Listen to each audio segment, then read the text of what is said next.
Assalamualaikum warahmatullahi wabarakatuh. Salam sejahtera, salam satu Malaysia, salam madani. Ya, hari ini alhamdulillah kita bersiaran langsung dari 3M Auto Workshop Kota Kinabalu, Sabah, Malaysia yang terletak di belakang Maybank Alam Mesra. Jadi apa yang kita mau belajar pada hari ini ialah kita sekadar untuk berkongsi sahaja. Kebetulan ada kereta enjin di Maxwell Cross, enjin PJK1, ya, enjin PJK1. Jadi kita share lah bagaimana timing chain dan juga timing gearnya. Alright. Jadi kita kenali komponen-komponen dia. Lepas tu kita akan tengok di manakah dia punya timing gear sebelum kita pasang timing chain.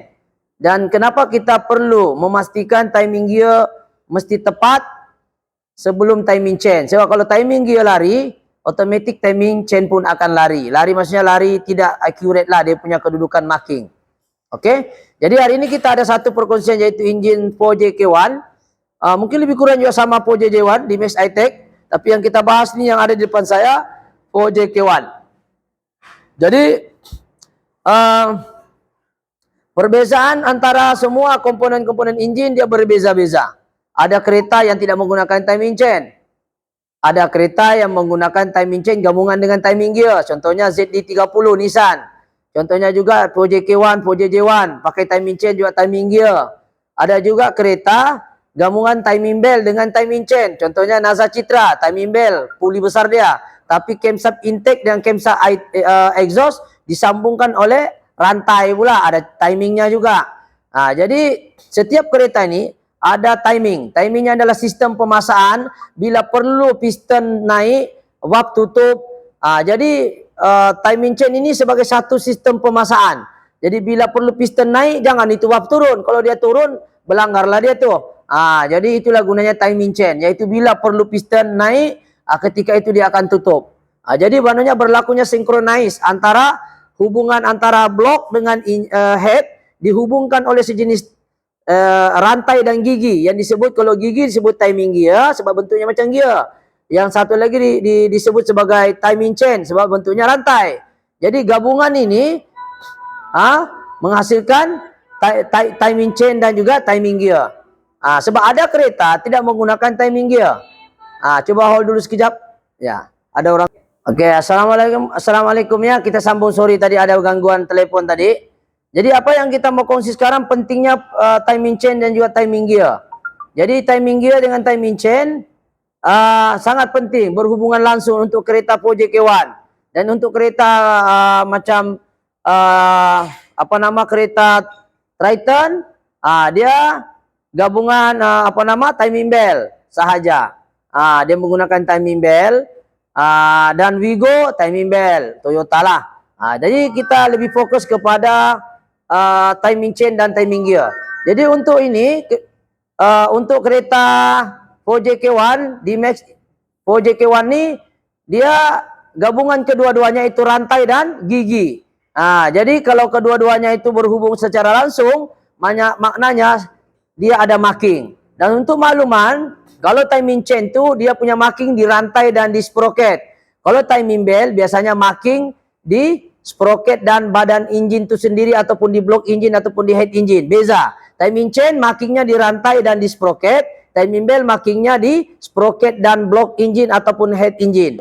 Itu perbezaan dia. Dan ada juga setengah-setengah pengeluar kereta, dia kasih marking juga itu di blok enjin juga. Itu ekstra lah. Tapi sebenarnya kalau timing chain tidak perlu tengok tu. Yang perlu kita tengok ialah marking dia tu.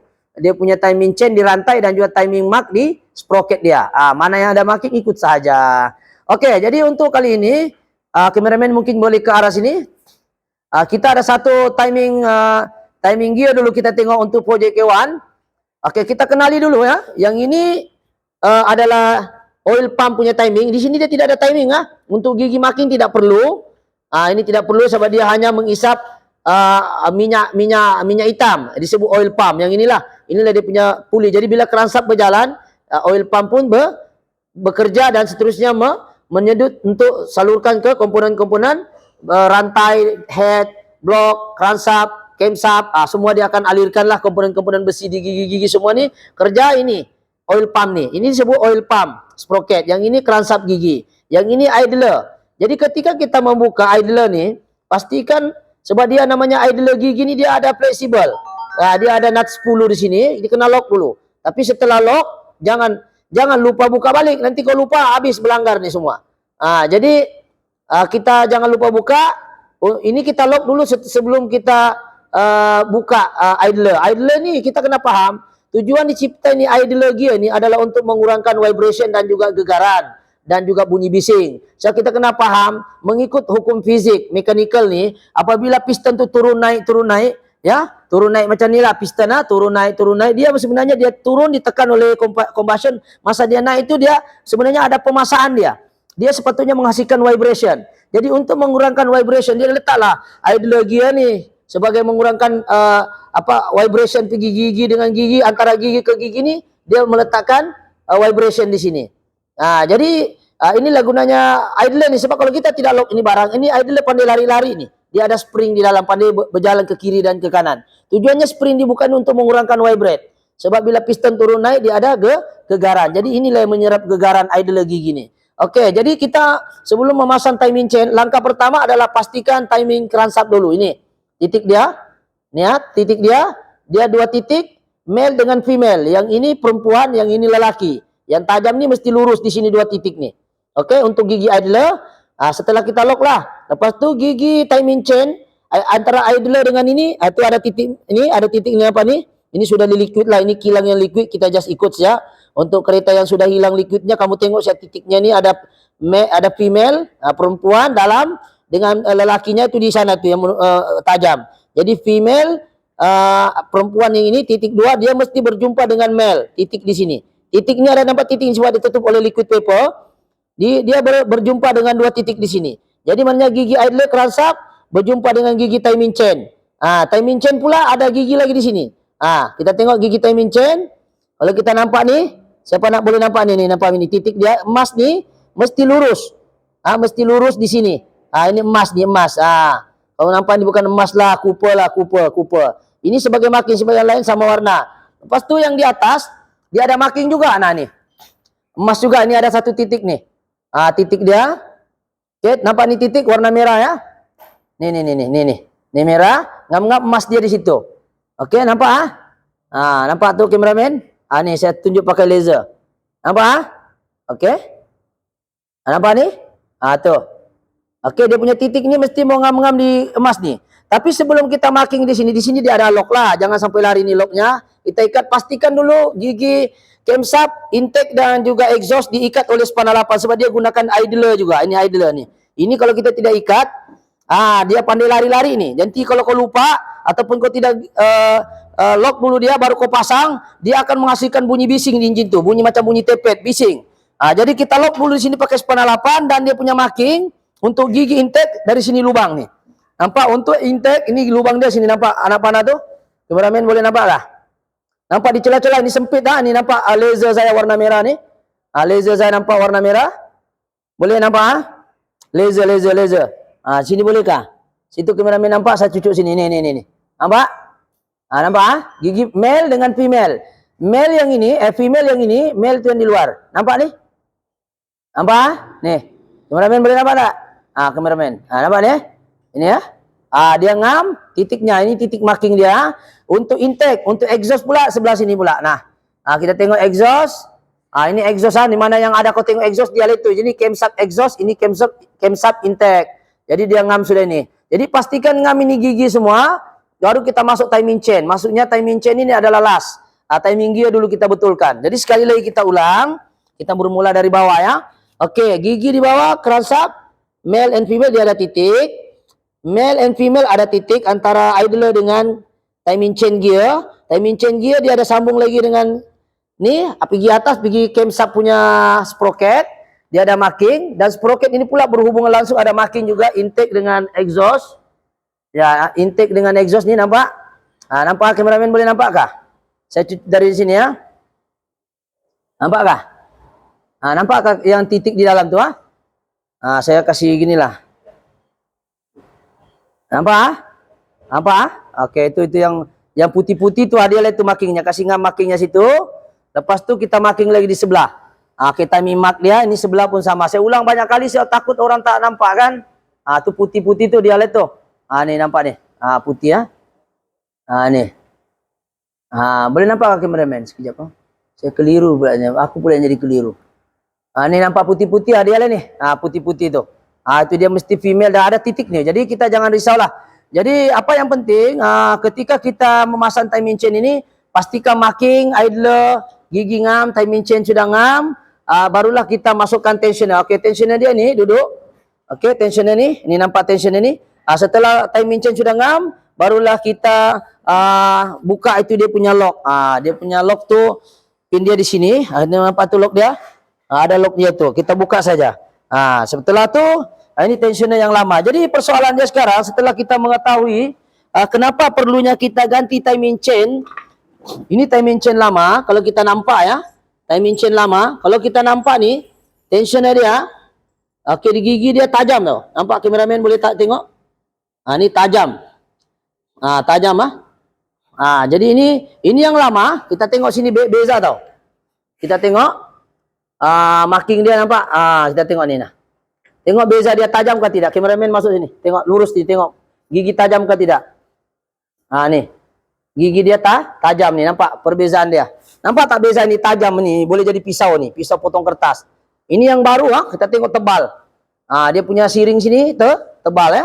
Ini nampak nih, kameramen boleh nampak gak? Gigi yang ini, gigi ini dengan gigi yang ini tebal.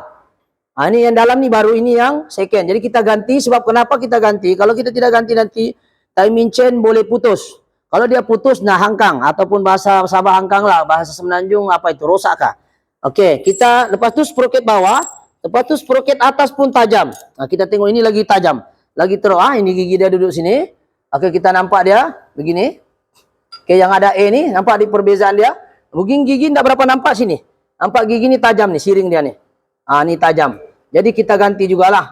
Kita ganti dia punya gigi lah. Supaya bilang orang kita tidak mau nanti lepas kita overhaul ada lagi masalah berbangkit yang lain. Jadi kita ganti. Yang ini pun tensionernya pun kita ganti ya. Ini sebenarnya kita ganti. Oke, dia sebenarnya ada lock di sini yang saya cakap tadi. Seketika kita masukkan timing chain ni, kita picit begini. Oke. Timing chain ni dia harap minyak. Oke, lepas tu kita lock begini. Kita lock begini. Bila sudah ngam semua masuk sini, coba kameramen. Kita masuk gini. Kemudian kita tolaklah yang ini. Bila kita tolak pakai screwdriver, dia akan tolak begini, dia akan keluarlah. Ini kita lock dia. Ini yang baru sudah. Kameramen boleh tengok dalam tu ada baru. Ya, boleh nampak ya yang baru tu. Nah. Tu yang baru nih. Nih, yang baru nampak tu baru. Itulah yang baru tu. Oke. Jadi kita sudah ganti. Jadi itulah sedikit sebanyak perkongsian timing chain dengan timing gear untuk kereta 4JK1. Jadi mungkin ada yang tidak berapa jelas, boleh diulang-ulang ini video. Mohon maaf mungkin penggambaran agak crowded ya, sebab kita ada penggambaran lain lagi, jadi mohon maaflah sekiranya ada kekurangan. Jadi itu saja perkongsian pada hari ini, yaitu engine 4JK1, timing gear dan juga timing chain. Jadi insyaAllah mana tahu daripada ilmu yang ini boleh membantu. Cuma untuk makluman, timing chain dan timing gear ini dia masuk daripada celah-celah sinilah. Ini sebab ini blok engine, dia masuk sini, kita buka timing kabel sini tu buka, sini pun kita buka. Oke, sekarang ini contoh lah dami-dami ya. Oke, ini kita dami-dami saja. Oke, jadi beginilah lebih kurang ya. Kita tengok, kita masuk dami-dami beginilah. Oke, alright. Oke, begini. So kalau kita nampak yang ini adalah vacuum, gigi yang ini nih, ada gigi dalam nih. Yang ini adalah power steering pump di sini. Oke, ini power steering pump, dia duduk begini. Oke. Dia duduk beginilah. Dia duduk begini. Jadi dia duduk begitu. Jadi ini gigi untuk power steering pump. Yang ini adalah vacuum pump untuk diesel. Ini yang berhubung dengan booster dan juga yang menghasilkan vacuum. Diesel saja yang ada, petrol tidak payah pakai vacuum. Dia pakai manifold intake saja menghasilkan vacuum. Untuk diesel, dia ada terpaksa buat vacuum sendiri. Siapa yang mau komen boleh komen di bawah. Kenapa engine diesel dia kena buat vacuum sendiri? Kenapa diesel dia menggunakan manifold intake sebagai vacuum dia? Kenapa diesel tidak buat daripada manifold intake juga? Kenapa diesel kena cipta lagi vacuum sendiri untuk menghasilkan vacuum dalam sistem kereta. So vacuum ini sangat penting. Untuk booster dia perlu vacuum. Untuk naikkan aktuator dia perlu vacuum. Tapi masalahnya diesel, kenapa vacuum dia pakai sendiri? Dia buat sendiri. Kenapa anda ambil di manifold intake di sini? Kenapa anda ambil vacuum itu dari manifold intake? Di sini pun ada vacuum juga. Kenapa anda ambil dari sini? Kenapa petrol saja boleh ambil dari sini? Kenapa diesel tidak boleh? Dan kenapa diesel mesti mau buat vacuum pump sendiri? Kenapa tidak ambil daripada manifold intake? Jadi itu soalan itu saya serahkan kepada pemain-pemain mungkin yang terserempak channel saya boleh jawab. Kenapa diesel dia tidak boleh menghasilkan vacuum sendiri? Dia kena ada vacuum pump sendiri. Kenapa diesel tidak perlu ada vacuum pump, diambil daripada manifold intake? Jadi kalau siapa yang tahu tuh boleh komen-komen di bawah untuk menceriakan ini channel. Oke, kita bukan kata mau tunjuk pandai, tidak. Kita share saja. Mudah-mudahan input-input baru tadi itu kita boleh dapat berkongsi sama dan seterusnya dapat istilahnya ini kita dapat apa namanya berkongsi lah tentang dunia otomotif. Bukan kita kata kita pandai. Oke, itu saja perkongsian pada hari ini insyaallah. Sekiranya video ini bagus, ya. Berapa menit sudah komen? Apa kameramen? 16 menit. Jadi itu saja perkongsian yang serba ringkas. Mohon maaf sekali lagi, ya. Kenapa saya tanya begitu? Bukan kata kita nak memuji siapa pandai, minta maaf. Sekadar untuk kita share di ruangan komen. Jadi di ruangan komen saya nak tahu kenapa diesel ada mesti cipta vacuum pump sendiri. Petrol tidak perlu vacuum pump tapi dia ada vacuum. Dia ambil dari manifold intake. Kenapa diesel tidak perlu ambil? Kenapa diesel tidak tiru macam petrol? Ambil vacuum saya daripada manifold intake tadi sini. Ini manifold intake nih. Nih. Kenapa tidak ambil dari sini? Kenapa susah payah lagi mau cipta vacuum pump? Ini kita boleh share di ruangan komen insyaallah. Oke, itu saja sekadar perkongsian pada hari ini insyaallah. Sekiranya video ini bagus, mohon share, like ataupun subscribe lah. Oke, itu saja, sekian. Assalamualaikum. Thank you.